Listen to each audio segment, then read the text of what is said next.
Vitiligo, leucoderma किंवा शरीरावर जे पांढरे डाग पडतात, हा आजार का होतो आणि त्याला नॅचरली कमी करण्यासाठी तुम्ही काय केलं पाहिजे, या संदर्भात मी या व्हिडिओमध्ये बोलणार आहे. सो विटिलिगो हा एक ऑटो इम्युन आजार आहे. ऑटो इम्युन म्हणजे इम्युनिटी डिस्टर्ब होते आणि पिगमेंट सेल्स म्हणजे आपल्या शरीराला जो कलर देणारे सेल्स आहेत त्याला मेलॅनिन असं म्हणतात.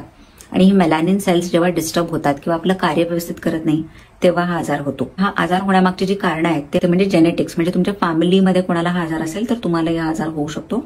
आणि दुसरं एक प्रमुख कारण जे आहे ते म्हणजे काही पोषक तत्वांची कमतरता. सो हा आजार ठीक करण्यासाठी मग तुम्ही काय केलं पाहिजे, तर अशा सगळ्या गोष्टी केल्या पाहिजे जेणेकरून शरीरामध्ये हे जे काही पिगमेंट बनणं बंद झालेलं आहे किंवा कमी झालेलं आहे ते परत सुरू होईल. ह्यासाठी जसं आपण पाहिलं की हा ऑटो इम्युन आजार आहे, म्हणजे इम्युनिटी जी आहे ती स्ट्रॉंग होणं किंवा डिस्टर्ब इम्युनिटी आहे ती ठीक होणं खूप गरजेचं आहे.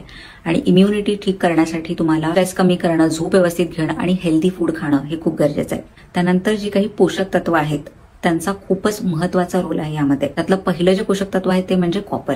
आपले पिगमेंट सेल्स किंवा शरीराला जे कलर देणारे सेल्स आहेत त्यांच्या कार्यासाठी कॉपरची गरज असते.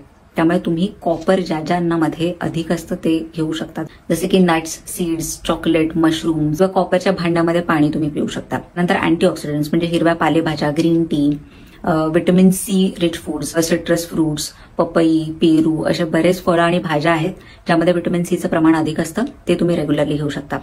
त्यासोबतच बाकीही न्यूट्रिएंट्स आहेत जसं की vitamin B12, vitamin B9, vitamin D3, iron, जी बरीच पोषक तत्व आहेत ती पिगमेंट बनवण्यासाठी किंवा मेलॅनिनचं काम व्यवस्थित चालण्यासाठी खूप महत्वाचे आहे. त्यानंतर पुढचं आहे टायरोसिन. टायरोसिन हे एक अमायनो ऍसिड आहे आणि हे अमायनो ऍसिड टायरोसिनेज नावाचं एन्झाईम बनण्यासाठी गरजेचं असतं. आणि हे टायरोसिनेज पण आपले पिगमेंट सेल्स आहेत त्यांचं काम व्यवस्थित चालण्यासाठी खूप महत्वाचं आहे. त्यामुळे तुम्हाला ओव्हरऑल प्रोटीन इंटेक आहे ते वाढवलं पाहिजे. आणि लास्ट जे आहे ते म्हणजे होमिओपॅथिक मेडिसिन्स. सो विटिलिगो हा आजार कम्प्लिटली बरा करण्यासाठी होमिओपॅथिक मेडिसिन्स खूप इफेक्टिव्ह आहेत. त्यामुळे तुम्हाला किंवा तुमच्या फॅमिलीमध्ये कोणालाही विटिलिगोचा आजार असेल तर त्यांच्यासोबत हा व्हिडिओ नक्की